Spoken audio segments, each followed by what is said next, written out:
saudaraku Kristen yang berasal agamanya dari Roma, ke Belanda, ke Jerman, masuk ke Nusantara, mengambil istilah-istilah kitab suci kami kemudian untuk dijadikan sebagai alat penginjilan. Sekira begitu untuk sementara. Terima kasih. Perlu saya tambahkan? Ya, silakan menanggapi Bang Lamsyang.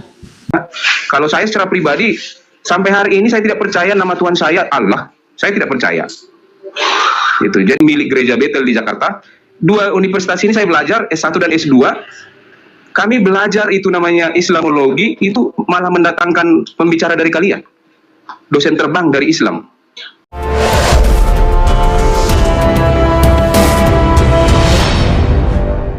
Metode dan logos. Cara belajar mengajar adalah dengan berdialek atau dialog. Kalau saya tidak berdialog, saya tidak akan bisa menyuarakan bagaimana agama saya yang ditafsir, yang diplintir, yang ditanyakan room apologet Kristen penghujat penista agama. Room mana? Anda sudah bertemu dengan orang-orangnya. Sofiatul, Kiamat, Erben, Pak Bom Bom, PSD King. Kita punya nama-namanya, kita punya semua videonya. Kristen punya gerakan misionaris, menjelaskan agamanya kepada orang yang sudah beragama. Apakah tidak pernah dilakukan? Saya punya rekaman banyak sekali. Salah satunya pendeta Anda, Shaunara, menginjili nenek-nenek dan anak kecil. Saya punya videonya. Lalu kami sebagai orang yang mengetahui bagaimana menjawab agama kami diam. Maaf, ini namanya mengembalikan Indonesia kepada zaman jahil atau abad kegelapan, di mana ilmu pengetahuan menjadi musuh manusia. Mohon maaf, saya tidak terima ini. Kalau memang saya tidak boleh bersuara tentang agama, ngapain saya belajar? Ya, debat lintas agama itu tidak bisa dihindarkan. Kenapa? Yang lebih dahulu mengkritisi agama itu justru dari pihak Kristen. Buktinya apa? Abad ke-7, Yohanes Damaskus memberikan tesis bahwa dia mengomentari nabi kami dan mengatakan bahwa Islam adalah sekte sesat dari kalangan Kristen. Bagaimana dengan Islam? Apakah menjelekkan agama Kristen? Tidak. Yang dikatakan Islam adalah kafir, orang yang telah menuhankan Nabi Isa. Adakah Islam menyebut Kristen dalam Al-Quran? No. Tidak ada. Artinya kami tidak menyinggung kalian. Tapi kalian Yohanes Damaskus, orientalis kalian. Siapa nama-namanya? Snok Horgonye. Siapa lagi? David Wood, Christian Prince, Zakaria Butros. Diambil ilmunya oleh penghujat di Indonesia, lalu dibuatkan YouTube-nya tanpa ragi. Yusuf Manobolo, Gracia Pelo. Lalu kami harus diam. Kalian punya platform, kami punya platform. Kalian mencoba menginjili orang yang sudah beragama, kami boleh diam gitu. Oh jangan, kami mayoritas, jadi kami harus diam. Kalian boleh menyampaikan agama kalian di ruang publik. Oh kami nggak boleh, jangan, kami nggak boleh bahas. Jadi kalau kalian para pendeta boleh belajar Islamologi 4 SKS, 7 SKS, kami mengkaji autodidak kitab kalian, haram hukumnya. Nggak boleh baca Bible. Kami tidak boleh mengkaji secara ilmiah.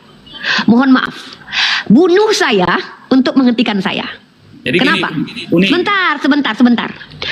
Debat lintas agama akan menjadi konflik kalau para pendebatnya tidak bisa menguasai diri dengan menghujat personal dan melakukan penghujatan terhadap apa yang kalian sembah. Dalam Al-Quran, ingat Al-Quran, wala tasubbul ladzina yad'una min dunillahi fayasubbullah. Allah katakan jangan menghujat memaki sembahan orang lain karena mereka akan menghujat Allah. Ini ajaran Islam. Kalau ada umat Islam yang menghujat sembahan orang lain, mereka mengingkari ajarannya, mereka berdosa dan mereka berhak mendapatkan hukumannya. Masalahnya adalah Pak Lamsyang, kalau kami menyandarkan kebenaran secara universal mengikuti kaidah ilmiah, ingat saya katakan, kami menyandarkan kebenaran universal dengan mengikuti kaidah ilmiah. Pertanyaan saya, apa parameter penghujatan dalam agama Kristen sehingga kami bisa dikatakan menghujat ketika mengatakan bahwa Kristen mengkiaskan Tuhannya dengan hewan, yaitu domba, maka sama menyatakan Tuhannya sama seperti hewan. Pertanyaan saya, apa parameter penghujatan ketika kalian yang mengkiaskan Tuhan kalian dengan domba? Oh itu tidak menghujat. Ketika kami mengulangi keyakinan kalian, oh itu menghujat. Maka tolong dengan sangat, Anda sebagai orang Kristen, minta tolong sampaikan kepada gereja kalian, sampaikan kepada komunitas kalian, Persatuan Orang Batak, Persatuan Komunitas Batak. Kami mohon dengan sangat, tunjukkan list-list parameter penghujatan sebagaimana MUI mengeluarkan definisi penghujatan, parameter penghujatan dalam Islam, sehingga kalian layak dipenjara ketika kalian mengikuti melanggar apa yang sudah dikeluarkan MUI. Maka tolong tunjukkan kepada saya parameter penghujatan dalam agama Kristen itu seperti apa misalnya. Silakan Pak Lamsyang dijawab. Jadi begini, sebenarnya saya juga tidak mengatakan bahwa ini hanya salah satu, kan begitu. Saya juga tidak mengatakan tidak ada orang Kristen yang menghujat agama lain. Bukan cuma tidak ada, banyak gitu ya. Artinya saya juga tidak sependapat dengan itu. Dan di komunitas saya juga baru kadang sering ini juga komal-komal yang membahas agama ini lewat, tapi saya nggak pernah dalami. Cuma belakangan ini juga saya lihat, saya juga kemarin ada roomnya siapa lupa aku, saya sampaikan juga seperti itu. Artinya himbauan ini juga bukan terhadap komalnya yang Islam saja, yang Kristen juga saya sampaikan seperti itu. Terus kemarin kan di video saya sudah saya bilang, ada juga yang menanggapi, lalu kalau orang Kristen yang menghina Islam, bagaimana tanggapan ketua? Ya tanggapan saya, ya silakan saja diproses gitu. Jadi saya pikir apa yang saya sampaikan bisa cukup dimengerti, dan ini hanya himbauan saya. Syukur diterima, nggak diterima pun ya apa mau saya bilang. Nah. Sebelum saya menyapa, mempersilakan abang saya untuk berbicara. Assalamualaikum warahmatullahi wabarakatuh, Bang Zuma. Mohon maaf, Pak Lamsiang, saya potong. Assalamualaikum, Bang. Waalaikumsalam warahmatullahi wabarakatuh. Masya Allah. Oke, izin sebentar. Ganteng banget Panglima kita nih, Masya Allah, mantap. Apaan sih lo? Sebelum Abang Zuma berbicara, izinkan saya menjawab kembali Pak Lamsiang. Dinda, yang ngomong dibesarin, yang memberikan materi dibesarin. Siap. Saya besarkan diri saya karena saya ingin menjawab Pak Lamsiang dulu. Pak Lamsiang yang terhormat, saya adalah orang yang berusaha untuk kooperatif karena saya mencintai negeri ini. Orang tua saya lahir di Indonesia, nenek saya lahir di Indonesia. Saya mencintai negeri ini. Saya sangat menginginkan adanya, berhentinya, tidak ada laginya perdebatan lintas agama. Saya menginginkan hal itu biar saya fokus untuk menikmati kehidupan saya. Ya, tapi dengan catatan. Tolong dengan sangat keluarkan istilah-istilah Islam dari Kristen yang kalian comot di kitab kalian, yang kalian tafsir secara sembarangan tanpa data yang ilmiah. Satu. Yang kedua, hentikan semua bentuk misionaris baik online ataupun offline, atau tangkap mereka semua yang sengaja mengajarkan agamanya kepada orang yang sudah beragama. Kalau kalian tidak mau kami yang bertindak, umat Islam kalian yang lakukan sendiri. Yang ketiga, tutup semua komal-komal Kristen baik YouTube, baik TikTok, apapun bentuk platformnya yang membahas Islam, mempertanyakan Islam, atau menyamar menjadi muslim. Lanjut. Tolong masukkan ke dalam penjara kalian yang melaporkan para muslim yang menghujat. Kalau memang kalian adalah umat kasih, laporkan, kalian urus. Giliran orang lain kalian urus, giliran rumah kalian tidak kalian urus. Lihat kami menghadapi logika. Ketika logika menginjak Bible, adakah kami yang sepakat? Bahkan kami berniat untuk melaporkan. Masalahnya ini delik apa? Delik umum. Kalau kami melaporkan, kami ini para pendebat. Banyak urusan kami yang harus kami kerjakan. Ingat, kalian ketika logika menginjak kitab kalian tidak ada yang melaporkan. Ketika kalian melihat kami berdiskusi, kalian tersakiti dengan diksi kami yang ada konsekuensi logik dari kalian melaporkan kami. Saya minta kalian penjarakan para apologet Kristen yang terang-terangan menghujat, memprintir hadis, mengajarkan apa yang tidak ada dan menolak di komal mereka. Kalau tidak, kalian jangan berhentikan kami, jangan atur kami, jangan kalian yang mengangkangi hak kami berdemokrasi. Bunuh saya, itu cara menghentikannya. Ingat, kalau saya mati dengan dibunuh, tahu kan kalian siapa pelakunya? Saya tidak punya musuh, saya tidak punya utang pinjol, saya tidak punya utang di bank, saya tidak pernah bertengkar hebat dengan orang lain. Yang memusuhi selama ini saya adalah umat Kristiani yang lewat-lewat di komal saya, mengancam membunuh saya, yang tidak mengizinkan saya bersuara. Jadi teman-teman, saya sering live itu untuk menunjukkan kepada kalian, saya masih hidup. Bukan karena saya star syndrome. Saya tunjukkan saya masih hidup. Selama saya masih hidup, saya dedikasikan hidup saya untuk menjawab setiap fitnah dan syubhat terhadap agama saya. Jadi jangan pernah bungkam hak demokrasi kami. Kecuali pemerintah saya yang katakan, Unirifa berhenti ya, kami akan penjarakan itu Sofiatul tanpa ragi. Saya tidak perlu diperintahkan. Saya close TikTok, hanguskan TikTok, hanguskan YouTube, saya ganti jadi vlog pribadi Unirifa. Itu Pak Lamsiang. Bisa saya tanggapi? Silakan. Jadi saya kemarin berpikir begini, ini kan tanggung jawab kita bersama untuk menjaga perdamaian di negara kesatuan Republik Indonesia. Kalau kita sepakat, kita minta kepada Menteri Agama agar mensertifikasi semua penceramah agama, sehingga tidak terjadi saling hujat-menghujat begitu.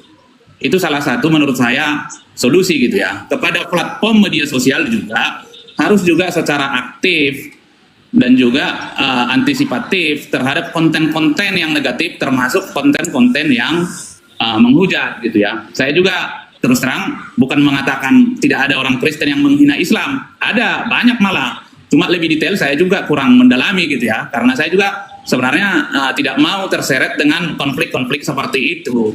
Jadi ya sekali lagi himbauan saya ini juga sebenarnya bukan kepada roomnya yang orang Islam, kepada roomnya yang orang Kristen juga aku sampaikan seperti itu gitu loh. Jadi mungkin kalau kita sepakat ini himbauannya, mari kita sama-sama ke Menteri Agama agar Menteri Agama sebagai lembaga negara yang mengawasi itu untuk mensertifikasi semua penceramah-penceramah sehingga bisa ceramah agama itu atau materi agama itu membawa kedamaian bagi semua. Saya pikir itu saja yang mau saya sampaikan. Ini hanya sekedar saran, tapi saya juga bukan orang atau lembaga yang bisa memutuskan. Begitu Uni. Terima kasih. Siap, Pak Lamsiang. Mungkin ada tanggapan dulu dari Bang Zuma dan Perah, karena kami para kristolog Islam ini adalah orang-orang yang intens berdiskusi sudah bertahun-tahun. Jadi saya harap Anda mendapatkan sudut pandang juga dari guru-guru saya dan abang dan adik saya, ya, supaya berimbang ya. Silakan Pak Lamsiang didengarkan, silakan Bang Zuma pendapatnya. Ya, baik. Bismillahirrahmanirrahim. Salam kenal Bang Lamsiang. Perkenalkan saya Bang Zuma. Jadi gini, sangat-sangat luar biasa ya usulan abang ini untuk kemudian meminta kepada pemerintah memberikan sertifikat atau memberikan sertifikasi untuk kemudian para pendakwah atau penyampai atau pengkhotbah ya, agar mereka bisa ditunjuk sebagai narasumber di dalam mengajarkan sebuah agama. Itu menarik. Akan tetapi entah itu abang ini sengaja atau tidak sengaja, entah sadari atau tidak, sebenarnya yang harus diberikan oleh pemerintah bukan kepada pengkhotbah, tetapi pemerintah harus mengusulkan atau memutuskan semua agama yang ada di Indonesia ini harus kembali kepada original teks kitab. Setelah itu diterjemahkan kitab ini ke dalam bahasa Indonesia yang betul. Jangan diterjemahkan menyakiti agama lain. Contoh nih Pak, ketika dikatakan di dalam 1 Korintus 1 nomor 25, sebab moros theos, apa itu artinya dalam bahasa Indonesia? Sebab kebodohan dewa. Tapi dirubah oleh lembaga Bible, sebab kebodohan Allah. Coba, jauh sekali, jauh meninggalkan original text. Padahal kitab saudara kita Kristen itu adalah bahasa Yunani. Bahasa Yunaninya jelas, tidak ada sedikit pun cerminan bahwasanya yang dimaksud di situ adalah Allah dalam bahasa Arab. Kalau kita lihat KBBI, ALLAH sama dengan nama Tuhan dalam bahasa Arab. Jadi Allah yang bersumber dari kata Allah, kemudian Allah dibaca Allah oleh orang Kristen, itu adalah nama Tuhan dalam bahasa Arab, Bang. Artinya, kalau kita tidak menginginkan adanya perdebatan, maka yang perlu diperbaiki adalah kitab suci kita. Karena kalau rusak kitab suci kita, rusak agama kita. Kalau kitab kita bermasalah, maka agama kita bermasalah. Kalau agama kita yang bermasalah, berarti akhirat kita juga akan bermasalah. Lalu apa solusinya? Kembali kepada marwah, kembali kepada original teks kitab kita. Kita dudukkan kemudian, apa sih bahasa asli kitab saya ini? Lalu diterjemahkanlah kembali ke dalam bahasa yang kita cintai, yaitu bahasa Indonesia dengan baik dan benar. Saya yakin sekali, siapa kami umat Islam yang mau usil kepada saudara-saudara kami Kristen? Tidak ada hak kami untuk itu. Tak ada kewajiban kami kemudian untuk membahas atau menelaah atau mendiskusikan isi Bible. Kenapa? Karena itu kitabnya saudara kami Kristen. Selayaknya yang terjadi, kitabnya orang Hindu. Mana ada umat Islam memperdebatkan? Kenapa? Karena kitabnya umat Hindu tidak pernah kemudian masuk ke dalam ranah keagamaan Islam. Nah, sekarang kalau kita lihat 1 Korintus 1:25, hoti moros theos, sebab kebodohan Allah. Coba, ini kan penghinaan bagi kami. Markus 1 nomor 1, apa yang diterangkan di sana, Bang? Yesus adalah anak Allah. Yesus adalah anak Allah. Yesus adalah anak Tuhannya umat Islam. Padahal saudara-saudara Kristen tahu, di dalam Islam itu lam yalid wa lam yulad. Allah tidak beranak dan tidak diperanakkan. Banyak kita dengarkan, setiap saat kita dengarkan, Al-Quran kita dengarkan, masjid di mana-mana, toa masjid ada di mana, lam yalid wa lam yulad, Allah tidak beranak, tidak diperanakkan. Tapi saudara Kristen punya kitab, Yesus adalah anak Allah.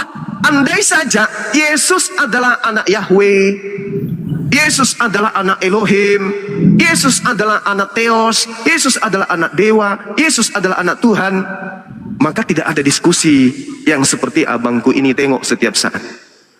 Kenapa? Ya karena untuk apa kita berdiskusi? Agamamu, agamaku, agamamu, agamamu, agamaku, agamaku. Kan itu poinnya, sorry. Alhamdulillah. Nah, sehingga sedikit lagi.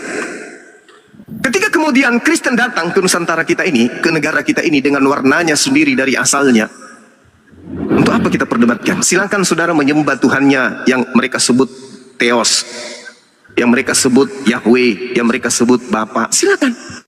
Islam menyembah Tuhannya yang mereka sebut Allah. Nggak ada perdebatan. Apa yang kita mau perdebatkan? Nah, sekarang poin keduanya adalah, saya rasa orang-orang seperti abang ini, meskipun menggalang kekuatan sekuat apapun, ini adalah hal berat. Kenapa? Amanat agung dari Bible itu sendiri, beritakanlah Injil kepada seluruh makhluk. Jadikanlah seluruh bangsa menjadi muridku. Nah, ini perintah dari Yesus, Matius 28 nomor 19. Jadikan, mateteu dalam bahasa Yunani. Jadikan, kristenkan mereka. Seluruh bangsa harus menjadi muridku. Seluruh bangsa harus menjadi pengikut Yesus. Harus, karena itu perintah. Matius 28, 19. Jadikanlah seluruh bangsa menjadi muridku. Ajarlah mereka melakukan segala sesuatu yang kuperintahkan kepadamu. Jadi gereja memang bukan tanpa alasan menggunakan nama Tuhannya umat Islam. Karena memang diperintahkan mereka mengkristenkan siapapun yang ada di Nusantara ini. Jadi mau kayak mana? Itu perintah. Belum lagi di Markus 16:16, beritakanlah Injil kepada seluruh makhluk. Siapa yang percaya baptis, siapa yang tidak percaya akan dihukum. Beritakan Injil kepada seluruh makhluk. Penduduk Indonesia yang beragama Islam itu makhluk. Berarti makhluk yang beragama Islam di Nusantara ini harus diinjilin. Karena itu perintah. Jadikanlah, beritakanlah, itu perintah. Kalau tidak diperintahkan berarti melanggar perintah Yesus. Melanggar perintah Yesus berarti dosa. Supaya tidak berdosa, maka lakukan penginjilan kepada umat Islam. Masalahnya sekarang, Kristen, mohon maaf nih, secara terstruktur melakukan penginjilan dengan cara yang tidak jujur. Apa tidak jujurnya? Mereka menggalang kekuatan penginjilan melalui terjemahan. Istilah-istilah yang menjadi prinsip dalam iman Kristen, mereka ambil, masuk ke dalam Bible, supaya dengan mudah mereka memurtadkan, melakukan penginjilan, dan mengajarkan semua bangsa, khususnya bangsa Indonesia, yang adalah mayoritas Islam, untuk menjadi muridnya Yesus. Jadi ini agak berat. Ini agak berat. Karena itu amanat. Jadikanlah seluruh bangsa, bangsa Indonesia, bangsa Malaysia, bangsa Thailand, untuk menjadi muridku. Kalau tidak, itu melanggar, karena ada perintah. Beritakanlah Injil kepada seluruh makhluk. Kalau tidak menjalankan perintah ini, dosa karena melanggar perintah. Nah, yang bisa kita minta saat sekarang, silakan lakukan pengajaran Bible, tapi dengan cara yang jujur. Contoh, wahai saudaraku Suma, ya paman, kami datang sebagai Kristen, izinkan kami melakukan pembacaan Bible. Kalau Anda tertarik, silakan. Kalau tidak tertarik, silakan. Silakan Anda bacakan. Yesus diutus oleh dewa sebagai juru selamat dunia. Ya kami dengar. Kalau kami tertarik, kami ikut. Kalau tidak tertarik, jangan dipaksa. Udah selesai, begitu aja. Tidak ada masalah kan? Tidak ada masalah. Kecuali undang-undang negara kita ini melarang kita mengajarkan agama kita kepada orang yang sudah beragama. Nah, itu nggak boleh. Nah sekarang kalau dilarang seperti itu, undang-undang misalnya melarang kita untuk mengajak orang yang sudah punya agama untuk masuk ke agama kita, dan ada yang melakukan itu, berarti mohon maaf nih, Kristen dalam hal ini sudah melakukan pelanggaran secara terstruktur. Apa itu? Mengajak orang Islam untuk menyembah kepada Theos dengan membungkus Theos ini dengan sebutan Allah. Nah ini coba direnungkan. Sebagai pakar mungkin silakan Anda renungkan, apakah yang disampaikan Bang Suma ini salah atau betul? Umat Islam tidak pernah usil dengan agama lain. Kami ngapain ngurusin agama saudara-saudara kami? Yang kami perkarakan di sini, yang kami tidak terima di sini adalah saudaraku Kristen yang berasal agamanya dari Roma, ke Belanda, ke Jerman, masuk ke Nusantara, mengambil istilah-istilah kitab suci kami kemudian untuk dijadikan sebagai alat penginjilan. Saya kira begitu untuk sementara. Terima kasih. Perlu saya tambahkan? Ya, Silakan menanggapi Bang Lamsiang. Terus terang juga saya tidak pandai-pandaian gitu ya. Narasi yang Bang Juma sampaikan itu juga sudah di luar kemampuan saya untuk membenarkan atau menyalahkan. Dalam konteks itu, saya kaitan dengan itu juga, inilah mungkin juga yang menjadi pembahasan kita, karena yang lebih tinggi yang mengatur itu kan dalam konteks kehidupan berbangsa dan bernegara, ya tentu negara ini kan begitu. Komplain-komplain seperti itu juga sering menjadi kita dengar. Saya juga memahami itu ya. Kemarin juga ada di komalnya orang Kristen, dia mendalilkan itu. Beritakanlah Injil ke seluruh dunia. Buat mereka menjadi muridku dan baptis mereka dalam namaku. Kalau kita terjemahkan itu sekarang, ini kan bisa konflik. Saya mau katakan, kalau pendeta ngotot di situ, lah kalau begitu, hari Jumat pergi kau ke Istiqlal, kau baptis mereka semua. Kalau yang terjadi apa? Perang saudara gitu loh. Jadi kan kita juga kan tidak boleh menafsirkan ayat itu juga secara kaku gitu kan. Kita juga kan harus lihat kehidupan berbangsa dan bernegara begitu ya. Tapi lebih jauh saya pikir saya tidak menggurui. Tetapi masalah-masalah inilah yang mungkin yang harus kita bahas untuk ada penyelesaian secara baik, tidak menimbulkan konflik. Saya pikir itu sebagai penutup bagi saya. Ya, sekali lagi, saya tidak mengatakan ini hanya salah satu pihak. Ini antar pihak ini gitu loh. Bukan tidak ada orang Kristen yang menghina Islam. Bukan cuma tidak ada, banyak malah menurutku gitu. Saya pikir itu saja. Mungkin kurang lebih terima kasih. Selamat sore gitu. Oke, Bang Lamsyang, sebelum turun ya, sebelum kami turunkan dengan hormat, satu hal yang perlu Anda ketahui, saya sedikit akan berbagi kepada Anda atau sharing. Saya adalah awalnya seorang ibu rumah tangga biasa, Bang Lamsyang, bukan siapa-siapa. Tapi kemudian saya menemukan salah satu YouTube ya yang men-trigger saya untuk mempelajari kitab kalian itu adalah YouTube Tanpa Ragi dan juga YouTube Murtadin seperti Yusuf Manubulu. Kalau Anda tidak percaya silakan kita lihat kapan YouTube saya ada, kapan YouTube mereka ada. Silakan kita buktikan. Kemudian saya berinisiatif untuk mengkaji secara akademik untuk menjawab pertanyaan dari saudara Kristen terkait agama saya. Saya kuliah. Kemudian saya belajar secara privat bahasa Ibrani. Saya belajar privat bahasa Arab. Upaya saya untuk bisa menjawab tuduhan terhadap agama saya. Itu upaya saya. Tapi kemudian karena kami tidak punya materi kristologi di fakultas-fakultas kami dan di pondok pesantren kami, Bang Lamsyang. Tetapi anehnya kami tidak bisa berdaya apa-apa ketika para pendeta punya mata kuliah Islamologi. Ya. 4 SKS, 7 SKS. Artinya apa? Kalau dalam kaidah ilmu itu konteksnya universal. Yesus itu adalah tokoh peradaban. Apakah terlarang mengkaji Yesus? Hanya khusus orang Kristen yang boleh mengkaji Yesus? Tentu tidak. Yesus itu bukan hak milik. Yesus itu adalah tokoh peradaban yang konteksnya universal. Siapapun bebas mengkaji Yesus. Yesus kalau dipanggil dengan Kristus, maka ilmu yang mengkaji Yesus adalah kristologi. Kata Kristos dan Logos. Oh, itu kan bahasa Kristen. Bahasa Yunani iya. Masalahnya adalah semua kaidah akademik menggunakan banyak bahasa Yunani. Psikologi dari kata psi dan logos. Antropologi dari kata antropos dan logos. Apakah itu bahasa Kristen? Tidak. Tolong bedakan bahasa Arab dengan bahasa Al-Quran. Tolong bedakan bahasa Yunani dengan bahasa biblikal. Jadi kalau kami belajar kristologi dan kembali mendiskusikannya, itu hak mencerdaskan anak bangsa. Itu ada dalam undang-undang. Tapi menjadi offside ketika kami melampaui kapasitas kami misalkannya. Kami paksakan paradigma kami kepada umat Kristen. Makanya kami adakan diskusi supaya itu tidak terjadi. Caranya apa? Kami tunggu orang Kristen naik, kami berdialog dengan mereka supaya apa yang kami sampaikan tidak kami benarkan sendiri. Apakah ada di antara kami ini, Perah, Bang Zuma, saya, memaksakan cara berpikir kami terhadap Bible kalian kepada kalian? Kalian naik ke atas, tunjukkan videonya. Bahkan kami mengkomparasi ketika kami memaparkan isi Bible, itu adalah apa yang kami pahami. Hak kalian meluruskan kalau kalian benar. Masalahnya adalah ketika kalian naik ke sini, kalian mengaku semua punya Roh Kudus. Kalau cuma klaim punya Roh Kudus, kami juga bisa bilang kami dibimbing Roh Kudus baca Bible kalian. Karena Roh Kudus itu sendiri adalah diksi yang muncul dari Al-Quran, yang merujuk kepada malaikat Jibril dan Al-Quran sendiri. Jadi, kalau dikatakan kami salah mentafsirkan Bible, mohon maaf, kebanyakan kami membaca. Justru kami meminta konfirmasi kepada kalian, benar nggak ayatnya begini? Maka ketika kalian di internet kalian sendiri punya jawabannya, satu ayat 10 Kristen ditanya 10 jawabannya, kenapa kami tidak boleh berbeda jawabannya? Kenapa kami harus mengikuti kalian yang 10 itu? Yang mana yang betul kami ikuti? Saya pendiskusi 6 tahun, Bang. Satu ayat di kitab Anda itu jawabannya bisa 10 kalau ditanyakan kepada 5 orang Kristen. Kenapa? Ini metafor ya. Kenapa? Karena Pak Denny ada salah satu Kristen itu, Sopiatul lah. Ayat 1 dijelaskan dia, besok berubah lagi penjelasannya. Jadi apa parameter kaidah di dalam Bible? Hermeneutiknya mengikuti siapa? Kalau Anda tanya dalam Al-Quran, jangankan kalian Kristen, kami saja yang bukan mufasir nggak boleh mentafsir Al-Quran. Ada standar dan parameternya. Apa itu? Punya 12 cabang ilmu.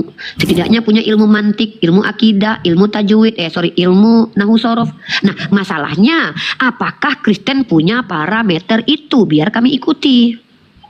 Saya sering sekali mengutip perkataan sekolah kalian. Nih saya kasih, Bu Rita Wahyu bilang Yesus dan Isa itu pribadi yang sama tapi perspektif beda. Apa kata Kristen? Kami tidak percaya Bu Rita Wahyu katanya, padahal dia sekolah.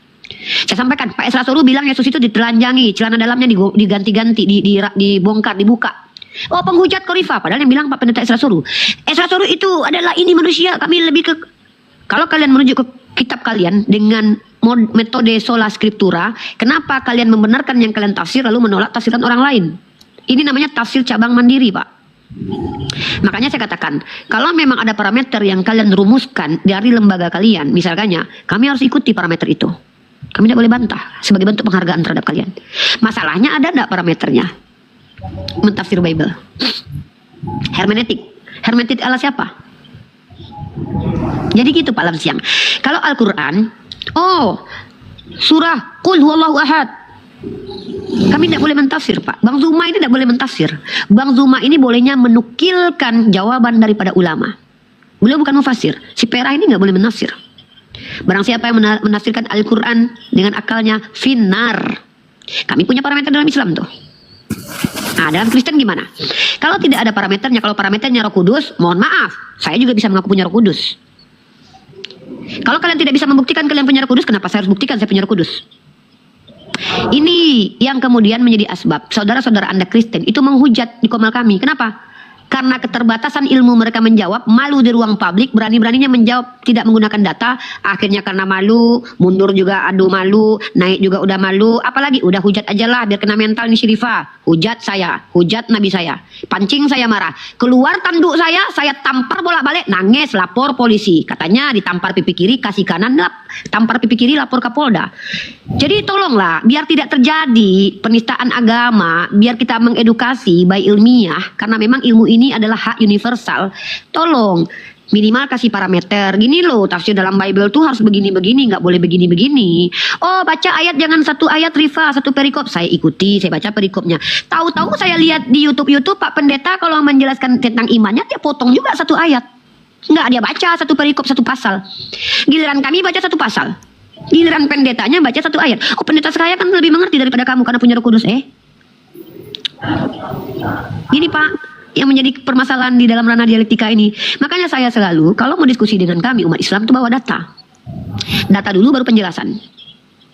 Gitu Pak. Jadi kalau saya, karena kecintaan saya terhadap ilmu agama, saya dibungkam, saya dipenjarakan, saya ini tidak bisa berbuat apa-apa Pak. Buya Hamka itu pernah dipenjara dia menghafalkan Al-Quran dan menafsir Al-Quran. Ulama saya Imam Ibnu Hambal, ulama saya Imam Syafi'i, para mufassir kami itu sudah lebih dulu Pak dicambuk, dipersekusi. Lalu kami berharap kami masuk ranah apologet ini kami akan dikasih sayang, dicintai, punya banyak duit dan tidak akan dipersekusi. Enggak lah Pak, kami tahu kok akan ada pro kontra dan kami akan menghadapi banyak permasalahan. Itu kenapa kami katakan kami donasikan, kami, apa kata si Pera saya masih ingat, saya hibahkan jiwa saya dan diri saya untuk membela agama saya. Ini si Pera ini masih ada orangnya di sini. Menghibahkan itu apa artinya Pak? Memberikan kehidupan kami. Jadi kalaupun kami mati ketika kami menyampaikan hal ini, bagi kami itu cita-cita Pak. Jadi kalau kami diancam lapor, justru kami menunggu. Supaya apa? Supaya pemerintah kita melihat melek bahwa ada diskusi lintas agama ini. Mari dilihat. Pakai ahli bahasa. Mana yang betul-betul akademis, yang berdata, yang berlogika. Mana yang murni menghujat tak berdasar dan bersandarkan kepada kaidah keilmuan. Mungkin itu Pak yang ingin saya sampaikan supaya Anda paham sedikit banyaknya dialektika lintas agama.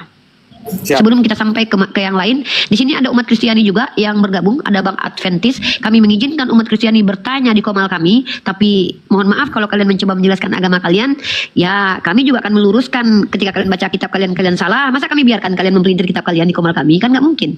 Kami mencintai ilmu. Kami juga belajar kitab kalian. Gitu Pak. Bukan berarti kami menafsirkan kitab kalian semau kami. Tidak. Kadang kami mengikuti, malah kami ikuti konteks ayat kalian. Nah, jadi begitu.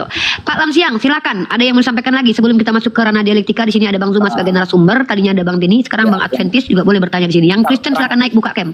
Ya, terakhir aja, mungkin himbauan kita juga sebagai anak bangsa, tentu juga semua bertanggung jawab agar situasi di negara kita ini aman, damai, tercipta harmoni antar umat beragama. Saya pikir itu aja kira-kira Uni.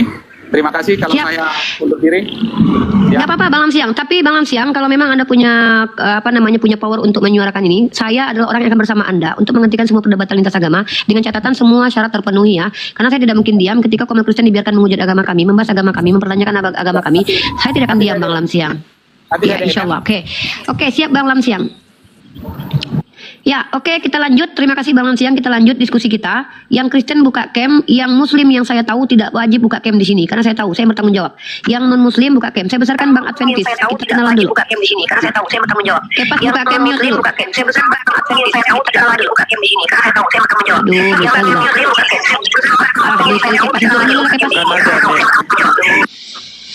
Kepas. Jangan pakai AP Percross lah Kepas. Pakai AP Android atau iPhone biar enak. Ini Abang Bang Adven, silakan hak Anda di sini bertanya terkait agama kami atau menjelaskan agama Anda dengan catatan kami akan berdiskusi dengan Anda. Hak jawab ada pada Anda, tetapi dengan catatan ya, tolong bawa data. Kalau ingin membawa antitesis dari apa yang kami sampaikan, apa yang kami hujahkan dalam kaidah berpikir dan retorika yang kami bangun, silakan bawa antitesisnya, tidak masalah. Silakan, di sini ada Bang Zuma sebagai narasumber dan juga Perah ya. Mana Perah tadi? Perah belum ngomong lagi. Silakan Bang Adventis. Baik, selamat malam ya. Baik, you know me Bang Zuma. Kita udah berapa kali diskusi, cuman belum saya tunjukkan wajah saya waktu itu. Tapi saya mau hanya mau menyampaikan bahwa tadi Uniripa atau Bang Zuma katakan harus ada kaidah-kaidah yang tercatat dari agama Kristen yang digolongkan menista agama Kristen itu seperti apa. Saya tegaskan tidak ada. Bahkan bila Anda bakar gereja pun itu secara Kristen tidak dianggap sebagai penistaan. Karena memang Alkitab, Injil itu mengajarkan harus siap sedia diperlakukan seperti Yesus diperlakukan.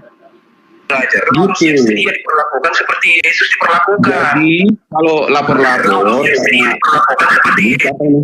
Kepas. kalau lapor-lapor karena Yesus dihina, ada orang ini itu adalah haknya di dalam hukum, bukan berdasarkan agama. Kalau berdasarkan doktrin kekristenan, nggak ada lapor-lapor orang. Lu bakar juga, lu mau ditikam juga, disalibkan juga, nggak boleh lapor. Memang itu sudah ilmu sebagai orang Kristen. Apa kalau misalnya Kristen dihina, lapor? Nggak boleh dong. Makanya jadi ejekan kekristenan ini. Tadi sudah ada ejekan, tampar pipi kiri, pipi kanan, beri pipi kiri, segala macam. Suruh jalan 1 kilometer, jalani 2 kilometer, diminta jubahmu, diminta bajumu, berikan jubahmu. Kan kita menentang ajaran kita sendiri jadinya. Makanya saya tidak setuju dengan hal itu. Izin, Bang Adven, ini ada yang double apa saya yang dengar salah nih? Yang moderator jangan ditarik orang yang tidak mau naik ya, jangan dipaksa orang yang tidak mau naik. Fullkan, ramaikan di sini non Muslim ya, ramaikan di sini non Muslim. Lanjut Bang, lanjut. Itu, jadi cuman saya hanya mau menyampaikan yang kedua ini, tentang yang dijelaskan Bang Zuma tadi, tentang 2 ayat yang beliau kutip, salah satunya dari Markus atau apa tadi itu. Kita harus lokalisir dulu persoalan ini adalah di Malaysia, Brunei, dan Indonesia ya. Itu rumpun Melayu lah. Kalau karena masuk nanti ke Arab, nggak ada masalah mereka dikatakan Yesua Ibnullah, nggak ada masalah di sana. Nggak pernah bermasalah mereka itu. Tapi di Indonesia, ini umat Muslim tidak setuju dikatakan Yesus itu anak Allah. Nah, ini permasalahan ini bagaimana menyelesaikannya? Kalau saya secara pribadi sampai hari ini saya tidak percaya nama Tuhan saya Allah. Saya tidak percaya. Itu. Jadi tidak pernah saya mensakralkan nama itu secara pribadi karena saya paham yang tertulis di kitab saya dari bahasa aslinya. Gitu. Jadi tetapi orang-orang di grup-grup koma-koma selalu mempertahankan itu karena kurang pemahaman. Bahkan teman-teman Muslim juga ada teos lah apa segala macam. Ya memang teos itu adalah dewa-dewa. Teos ya dewa-dewa kan itu. Apalagi rupanya? Itu sama dengan Deus. Itu sama dengan Deo. Itu semua dewa kalau diterjemahkan ke bahasa Deva kalau di India. Sanskertanya. Kalau ke bahasa Indonesia jadi diserap menjadi dewa. Jadi apa-apa yang salah di situ tidak ada. Jangan tersinggung kalau dikatakan Theos adalah dewa. Emang itu benar. Sebutan orang Yunani terhadap sesembahan mereka yang adalah dewa-dewi itu disebut Theos. Itu. Jadi pendidikan ini memang tidak pernah habis ini. Makanya saya katakan sejauh yang saya ikuti Uniripa aman karena ilmiah. Ya kan? Ilmiah dan logika, make sense istilahnya. Jadi kita dibawa untuk memahami loh, mengevaluasi iman kita. Jangan langsung tersinggung lah. Saya tidak pernah tersinggung dengan pembahasan-pembahasan mereka ini. Bang Juma juga nggak pernah saya tersinggung. Karena itu dari perspektif mereka begitu. Lah gitu. Jadi saya hanya mau kasih pencerahan kepada orang-orang di bawah yang ada yang bilang Nora siap-siap, Nora siap-siap. Lah itu juga kita lihat lah. Saya juga nggak bisa pastikan itu akan diproses atau gimana. Nggak segampang itu juga kan. Nggak semudah itu juga memproses orang. Tapi yang saya tahu banyak memang daftarnya bagi mereka. Bapak yang tadi salah satu bagian dari kelompok yang melaporkan kemungkinan.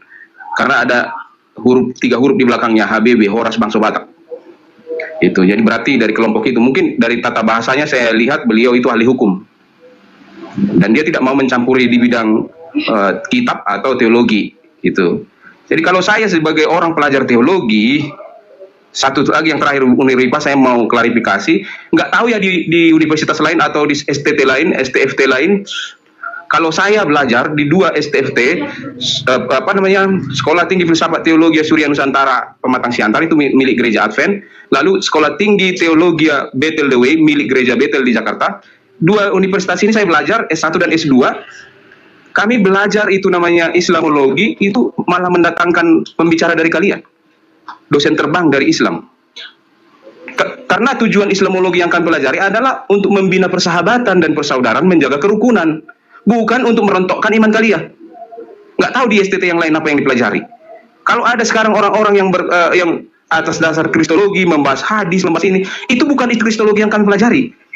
Kristologi yang kami pelajari, di mana kita bisa sama, di mana kita sudah beda. Itu yang kami pelajari.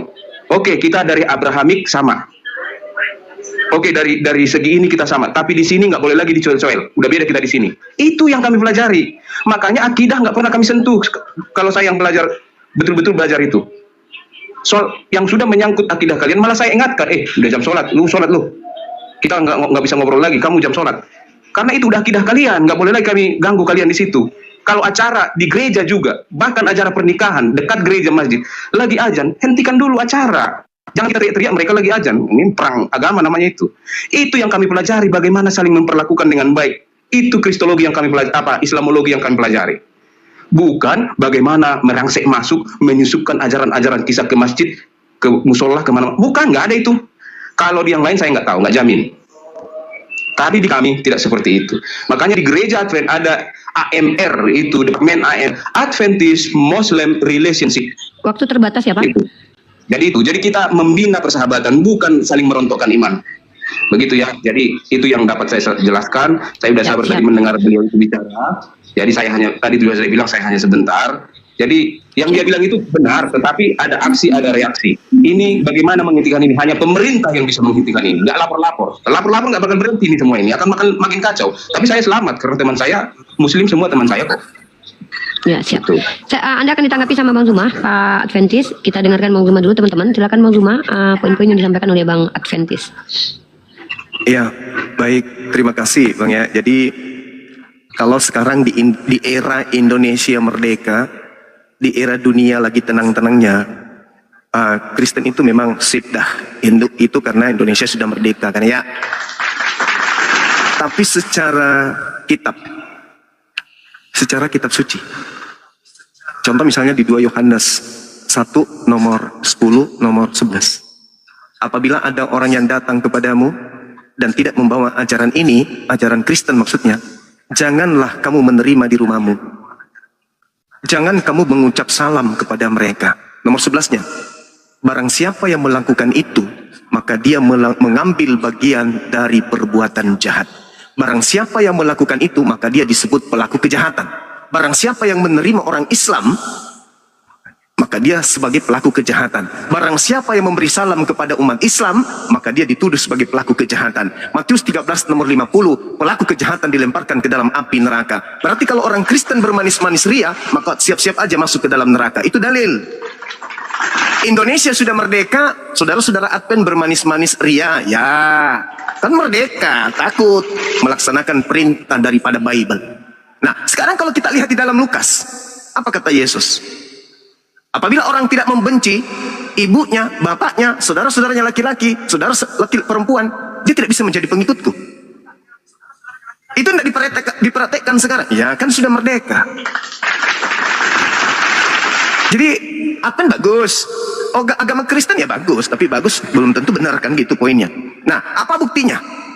Kalau saudara mengatakan kami nggak boleh, kami sekalipun kami dibakar gereja kami bla bla, kan sekarang sudah merdeka, bakar penjara ada Indonesia, ya kan gitu.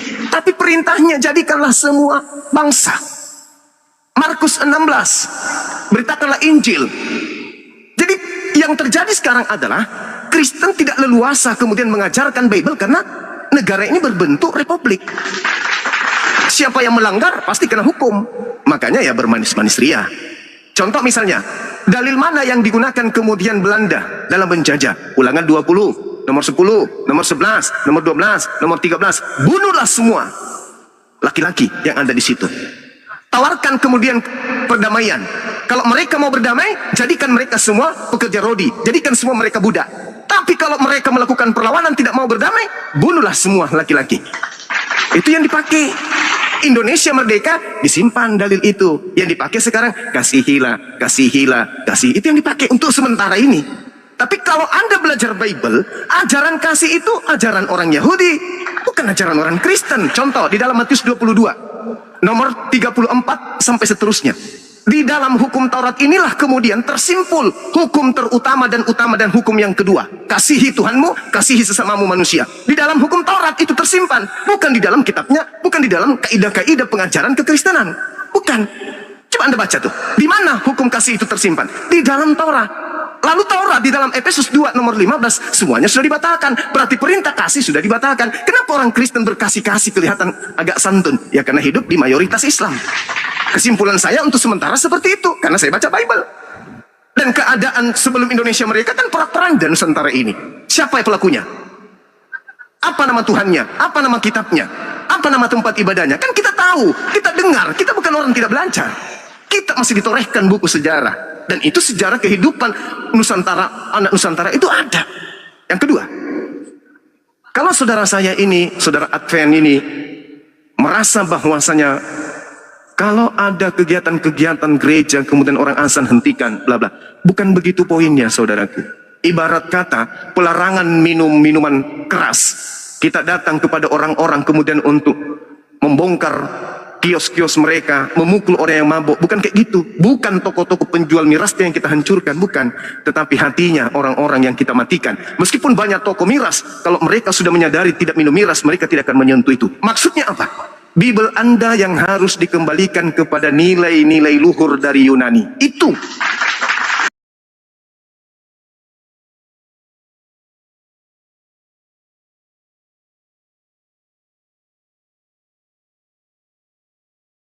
Tidak bisa mewakili Kristen secara keseluruhan. Kalau saudara sudah tidak ada, bagaimana dengan Kristen yang lain? Kalau Anda adanya di Jakarta, bagaimana dengan yang ada di Makassar, yang ada di Medan, yang ada di Papua? Anda memang baik, tapi cuma seorang. Tetapi secara berkelompok, secara agama, secara kitab, ya sama aja. Nama Tuhan kami diambil, nama kitab kami diambil, nama gelar-gelar nabi kami diambil, ya sama aja. Hilangnya saudara Adventis, maka tidak akan adanya saudara tidak merubah apa yang disebut hal yang harus dihilangkan dari dua agama ini, yaitu perdebatan. Nah, bagaimana caranya membuat perdebatan ini hilang? Ya, saudara Kristen harus tahu diri dong. Kembalikan istilah-istilah Islam di dalam Bible, mau itu Advent, mau Katolik, mau Protestan, kembalikan. Kembalikan aja. Barulah kemudian kita jalankan agama kita masing-masing dengan damai. Itu baru betul. Tapi kalau masih ada istilah Allah, masih ada istilah bla bla bla bla dalam Bible, ya saya rasa kalaupun hilang perdebatan ini sementara aja. Generasi berikutnya akan berdebat lagi. Bahkan mungkin mereka bisa perang. Karena kenapa? Agama Kristen susah untuk diajarin. Padahal masalahnya sepele. Persekutuan Gereja Indonesia. Rapat. Hilangkan semua istilah Al-Quran. Dah selesai. Aman. Terbit Bible baru. Subhanallah. Maka Indonesia akan damai. Kristen dan Islam akan rangkulan untuk mengisi kemerdekaan Republik Indonesia ini dengan baik. Sederhana bukan? Toh Kristen tidak akan merubah. Dan tidak Yesus Tuhan ini yang dituhankan oleh Kristen tidak akan berhenti menjadi Tuhan. Kalau terjemahan dikembalikan kepada marwahnya.